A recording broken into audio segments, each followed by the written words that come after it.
The gentlewoman from Florida is recognized. Thank you, Madam Speaker. I'd like to yield 2 minutes to the gentleman from Texas, Dr. Paul. The gentleman is recognized for 2 minutes. Gentlelady for yielding, and I ask unanimous consent to revise and extend my remarks. Without objection.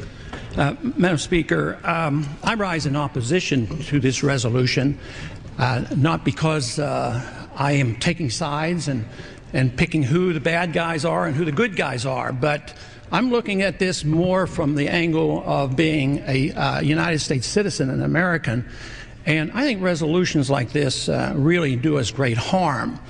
In many ways, what's happening in the Middle East, and in particular with Gaza right now, we have some moral responsibility for both sides in a way, because we provide help and funding for both Arab nations and Israel. And so we definitely have a moral responsibility, and especially now today, the weapons being used to kill so many Palestinians are American weapons, and American funds essentially are being used for this.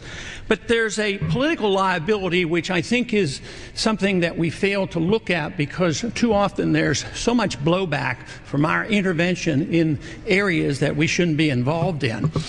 You know, Hamas, if you look at the history, you'll find out that Hamas was encouraged and really started by Israel, because they wanted Hamas to counteract Yasser Arafat. And you say, well, yeah, that was better then and served its purpose, but we didn't want Hamas to do this. So then we as Americans say, well, we have such a good system, we're going to impose this on the world. We're going to invade Iraq and teach people how to be Democrats. We want free elections. So we encourage the Palestinians to have a free election. They do, and they elect Hamas. So we first indirectly and directly through Israel help establish Hamas. Then we have election. Then Hamas becomes dominant, so we have to kill them. You know, it just doesn't make sense. During the 80s, you know, we were allied with Osama bin Laden. And we were contending with the Soviets. It was at that time our CIA thought it was good if we radicalized the Muslim world. So we financed the madrasa schools to radicalize the Muslims in order to compete with the Soviets. There's too much blowback. There's a lot of reasons why we should oppose this resolution. It is not in the interest of the United States. It's not in the interest of Israel either.